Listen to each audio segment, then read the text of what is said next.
তো কাজের ফাঁকে আজকে চলে এসেছি নৈহাটির স্বপ্নদ্বীপী পার্কে। আর এখানে মেয়েকে নিয়ে এসেছি। তো পার্কের অবস্থা আগে ভালো ছিল, এখন আর ভালো নেই, অতটা অনেকটাই খারাপ হয়ে গেছে। তো একটা ছোট্ট ভিডিও তোমাদের সাথে শেয়ার করব যে পার্কটা কেমন দেখতে। তোমরা অনেকেই এসেছো, অনেকেই জানো, তবে আমি সেভাবে কোনোদিন আসিনি, তাই তোমাদের সঙ্গে শেয়ার করলাম। পার্কে ঢোকার পরেই ছিল সুন্দর সাজানো বাগান, আর সামনে ছিল কিছু অ্যানিমালসের স্ট্যাচু, যেটা নিয়ে মেয়ে খুব খেলছিল। আর চারিদিকে সুন্দর পরিবেশ ছিল, গঙ্গার ধারে পার্কটা খুবই সুন্দর। চারিদিকে ছিল নানান রকমের ফুল গাছ, বিভিন্ন ধরনের গাছ, আর খুব সুন্দর করে সাজিয়ে পরিষ্কার পরিচ্ছন্ন, কিন্তু পরিবেশটা একটু খারাপ ছিল। তো পড়ন্ত বিকেলে আমরা চলে এসেছিলাম।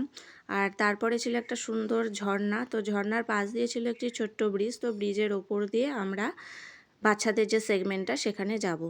তো পার্কে এখানে একটা ছোট্ট ব্রিজ আছে, তো ব্রিজ দিয়ে নেমে এবার বাচ্চাদের রাইডসগুলো আছে, তো চলো দেখা যাক।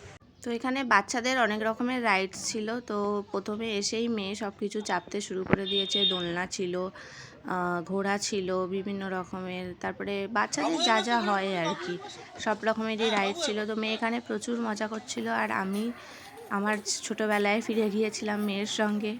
দোলনা দেখে আর নিজেকে সামলাতে পারিনি, দোলনা চেপে পড়েছিলাম। তো যাই হোক, খুব ভালো একটা সুন্দর সময় কেটেছে। আর এই যে স্লিপ চড়ছে সব কিছু, এই যে ওর বাবা ধরছে, একা একা চাপতে গেলে পড়ে যায়, যদি বয়সটা তো অনেকটাই ছোট, আর ওই জন্য একটু সব জায়গায় ধরতে হচ্ছে। এছাড়াও এখানে ছিল বিভিন্ন রকমের পাখি, বিভিন্ন রকমের এমু পাখি রয়েছে, হাঁস ছিল, রাজহাঁস ছিল, বদ্রিকা পাখি ছিল, অনেক রকমের পাখি ছিল। তারপরে ঈগল পাখি ছিল।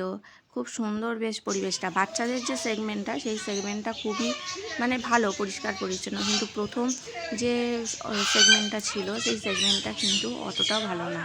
তো আমি রেকমেন্ড করবো যে বাচ্চারা আসতে পারে, কিন্তু একটু বড় বাচ্চারা যেন নাই আসে। তো তারপর আইসক্রিম খেয়ে বাড়ি ফেরা হলো।